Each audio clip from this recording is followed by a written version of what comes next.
তৃণমূলের দুই গোষ্ঠীর সংঘর্ষের জেরে উত্তেজনা হাড়োয়ার কুলটি এলাকায় একাধিক দোকানে ভাঙচুর চালানো হয়। গুরুতর আহত হচ্ছে তৃণমূলের দুজন কর্মী।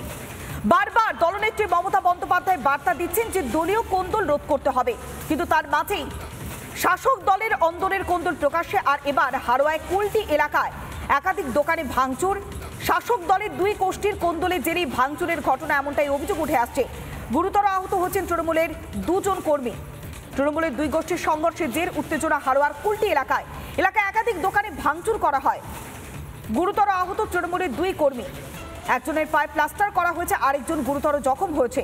শাসক দলের অন্দরের কোন্দল বারবার বেআব্রু করে দিয়েছে শাসক দলের যে শৃঙ্খলা, সেই শৃঙ্খলা ব্যবস্থাটা কতখানি খোকলা হয়ে গিয়েছে তারও একবার বেআব্রু হয়ে গেল হাড়োয়ার কুলটির এই ঘটনায়। দলনেত্রী মমতা বন্দ্যোপাধ্যায় নেতাজি ইন্ডোর স্টেডিয়াম থেকে বারবার বার্তা দিয়েছেন যে শাসক দলের অর্থাৎ তাদের দলের যে দলীয় কোন্দলটাকে রদ করতে হবে, একসঙ্গে কাজ করতে হবে, বাংলার স্বার্থে কাজ করতে হবে। অর্থাৎ মুখ্যমন্ত্রীর কথা সেই কথাতেই থেকে গিয়েছে। তার কথা যে কোনোভাবে পালন করছে না দলীয় কর্মী সমর্থকরা, তারও একবার প্রমাণ করে দিল হাড়োয়ার ঘটনা। তৃণমূলের দুই গোষ্ঠীর কোন্দল, হাড়োয়ায় ব্যাপক উত্তেজনা। আমরা আরো বিস্তারিত জানবো, সরাসরি রয়েছে আমাদের প্রতিনিধি অর্ণব। দুজন জখম হয়েছে, এখন কি পরিস্থিতি, এলাকার আতঙ্ক কতখানি গ্রাস করেছে? কেননা দলনেত্রীর বার্তা তো এদের কানে ঢুকছে না।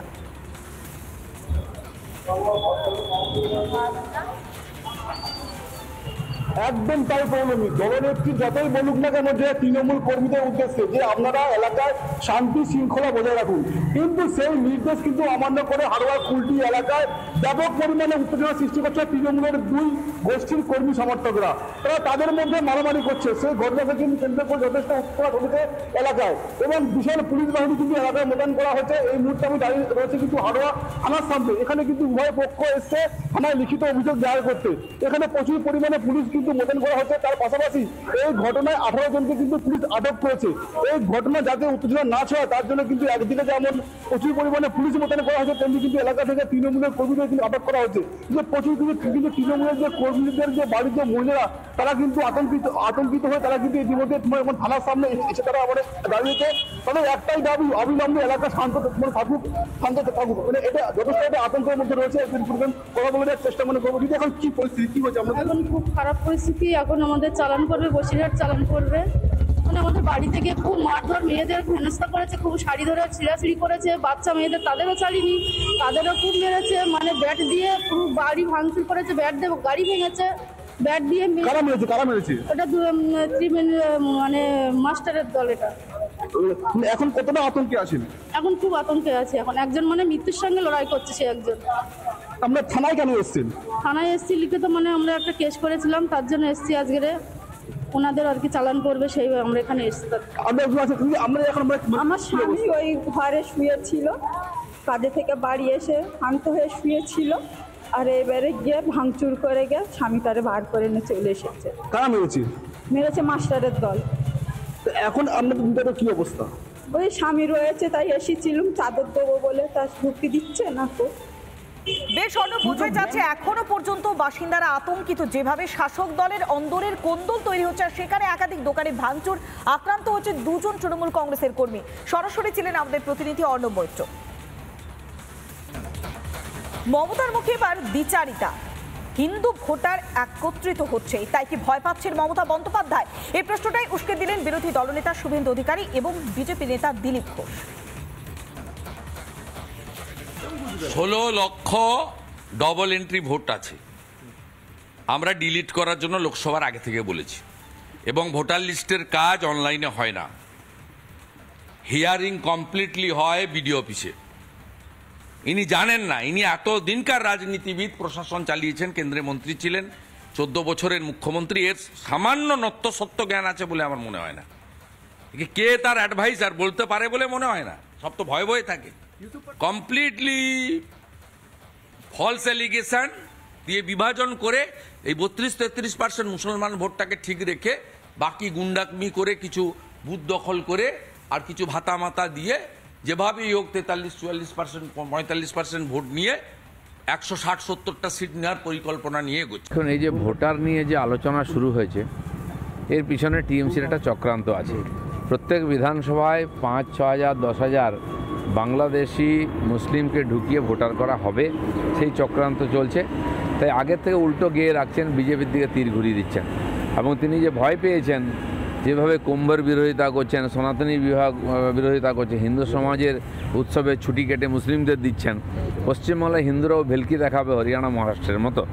তাই মুসলিম ভোটার বাংলাদেশ থেকে রোহিঙ্গা নিয়ে এসে ঢোকানো হচ্ছে এবং হিন্দু ভোট যে ওনার বিরুদ্ধে যাবে এটা উনি বুঝতে পেরেছেন। মমতা বন্দ্যোপাধ্যায়ের মুখে এই বহিরাগত তত্ত্ব ধোপে টিকবে না, এ ভাষাতেই তোপ দাগলেন প্রাক্তন প্রদেশ কংগ্রেসের সভাপতি অধীর রঞ্জন চৌধুরী এবং সিপিএম নেতা সুজন চক্রবর্তী। তবে ভোটার লিস্টে কারচুপি, এ পশ্চিমবঙ্গে শুধু কারচুপি না, লুট হয়। কারচুপি, ভোটার লিস্ট, লুট। আমি বিজেপির কথা বলছি, এখানে বিজেপি কি করে, সরকার তৃণমূলের, যাদের সরকার তাদের দায়িত্ব এটা।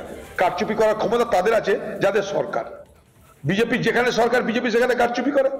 পশ্চিমবঙ্গে যাদের সরকার তারা কারচুপি করছে। মহারাষ্ট্রের ভোটে প্রচুর ভুতুরে কারবার হয়েছে, এটা ধরা পড়ে গেছে। ভোট শেষ পার্সেন্টেজ যা, ভোটের পরে দেখা গেল পার্সেন্টেজ 10 বেড়ে গেল। দিল্লির ক্ষেত্রে পার্সেন্টেজ এদিক ওদিক হতে পারে সত্য, মহারাষ্ট্রের ক্ষেত্রেও সত্য, ধরা পড়ে গেল। উত্তর দেবার কিছু নেই। মুখ্যমন্ত্রী এখন বলছেন এজেন্সি লাগিয়ে এখানে ভোটার বাড়ানোর চেষ্টা করা যাচ্ছে। মাননীয় মুখ্যমন্ত্রী এবারের পঞ্চায়েত নির্বাচনের পর যে পার্সেন্টেজ ঘোষণা করা হলো, দুদিন পরে সেটা বেড়ে গেল কি করে?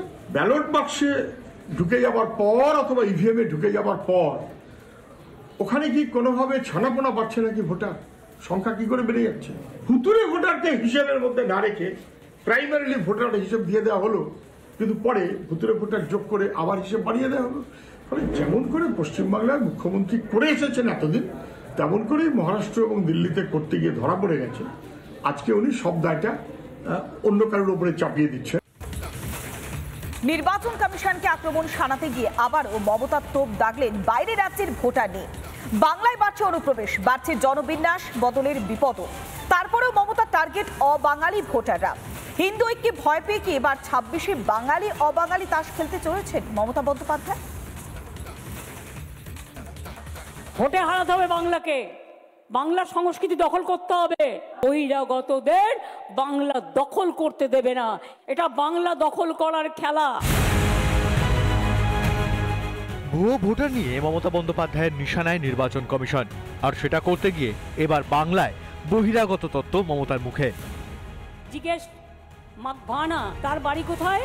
তার বাড়ি হচ্ছে গুজরাট, আহমেদাবাদ। একই এপিক কার্ডে, কোথাও হরিয়ানা, কোথাও গুজরাট। গঙ্গারামপুর তো ঢেলে করেছে, মুর্শিদাবাদ তো ঢেলে করেছে, আহমেদাবাদ থেকে এখানে ভোট দিতে আসবে। মজাটা বুঝুন।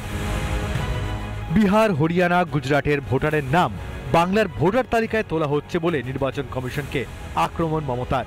অথচ সেই মমতায় সাংসদ করেছেন এমন 3 জনকে যাদের কারুর বাড়ি গুজরাট, কারুর বিহার।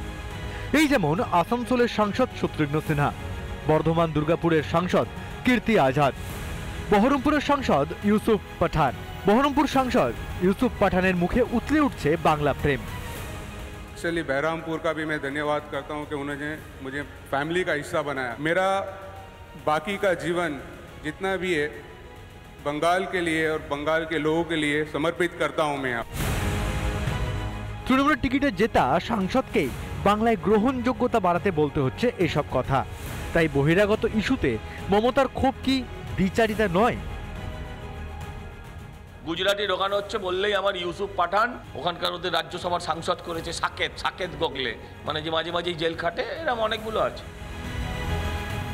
অথচ আসল অনুপ্রবেশ হচ্ছে বাংলার পশ্চিম দিক থেকে নয়, বরং পূর্ব দিকে সীমান্তের ওপার থেকে। যদিও তাতে ভ্রুক্ষেপ নেই রাজ্যের মুখ্যমন্ত্রীর। থাকবে কেন? বাংলাদেশি অনুপ্রবেশিত মমতা ব্যানার্জির ভোট ব্যাংকের আসল সম্পদ। তাই সীমান্তে বাংলাদেশিদের অনুপ্রবেশ রুখতে পশ্চিমবঙ্গের মুখ্যমন্ত্রীর চরম অনীহা। হিন্দু ভোটারদের নাম ভোটার লিস্ট থেকে বাদ দিতে হবে, হিন্দি ভাষাভাষীদের নাম ভোটার লিস্ট থেকে বাদ দিতে হবে। যে বিভাজনের রাজনীতিকে প্রতিষ্ঠিত করে দাও। আজকে সেই মুখ্যমন্ত্রী এবং তার দল তারা রোহিঙ্গাদের, বাংলাদেশি মুসলিম অনুপ্রবেশকারীদের নাম ভোটার লিস্টে তুলছে। ক্রমশ ঐক্যবদ্ধ হচ্ছে বাঙালি হিন্দুরা। তাই কি হিন্দুদের ভোট একজোট হয়ে তার বিপক্ষে যাওয়ার ভয় পাচ্ছেন মমতা বন্দ্যোপাধ্যায়? ভোটের আগে বাঙালি বহিরাগত বিভাজনই কি 26-এর ভোটে মূল হাতিয়ার হতে চলেছে মমতার? রিপাবলিক বাংলা। নানা ধরনের কন্টেন্ট দেখার জন্য লাইক করুন, শেয়ার করুন আমাদের ফেসবুক পেজ, সাবস্ক্রাইব করুন আমাদের ইউটিউব চ্যানেল। পাশাপাশি অন্যান্য ব্রেকিং নিউজের জন্য অবশ্যই চোখ রাখুন রিপাবলিক বাংলায়।